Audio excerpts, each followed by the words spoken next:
ధర్మవరంలో అన్నా క్యాంటీన్ డొక్కా సీతమ్మ గారి అన్నా క్యాంటీన్ని మరి మొదలు పెట్టడము 5 ఏళ్ల తర్వాత చాలా ఆనందంగా ఉంది.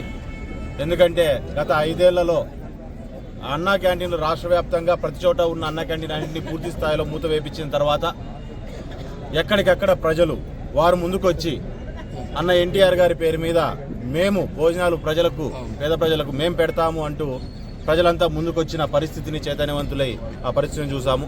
ఈరోజు అన్నా క్యాంటీన్లు కానీ ఇవి తిరిగి ఓపెన్ చేయడం అనేది ఏదో జగన్ మీద తీసుకున్న ఒక పంతంతో తీసుకున్న నిర్ణయం అనేది కాదు. ప్రజల ఆకాంక్ష, ప్రజల కోరిక, ప్రజల గెలుపు ఈ అన్నా క్యాంటీన్ ఓపెనింగ్లోనే ఉంది రాష్ట్ర వ్యాప్తంగా అనే విషయాన్ని మనం అంతా అర్థం చేసుకోవాలా. ఇది 2వ విడతలో ఇప్పుడు ఓపెన్ అవ్వడం జరిగింది. ఫస్ట్ విడతలో ఓపెన్ అయినప్పుడు కూడా షార్ట్ టైం ఉండడం వల్ల కూడా సత్యానందను కూడా మేము అడగడం జరిగింది. అన్న మనం వెంటనే తీసుకొని రావాలన్నప్పుడు ఆయన గట్టిగా అప్పుడు ఉన్న పరిస్థితుల్లో మున్సిపల్ మినిస్టర్ గారితో గట్టిగా పోరాడి ఆయన అన్నా క్యాంటీన్ 2 అన్నా క్యాంటీన్లు కూడా పూర్తి స్థాయిలో ఓపెన్ అయ్యేటట్టుగా ఆయన కూడా ఈసారి చేసినందుకు ఆయనకు కూడా కృతజ్ఞతలు మేము తెలియజేసుకుంటున్నాం ధర్మవరం తరఫున.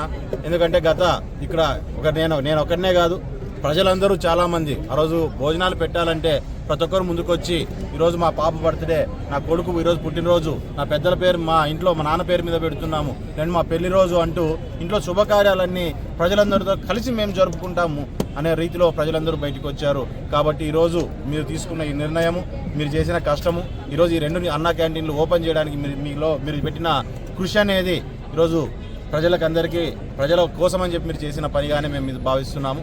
ఖచ్చితంగా ఇటువంటి అనేకమైన మంచి కార్యక్రమాలు మీ చేతి ద్వారా ధర్మవరంలో జరగాలని చెప్పి కూడా మనస్ఫూర్తిగా ఆశిస్తున్నాం.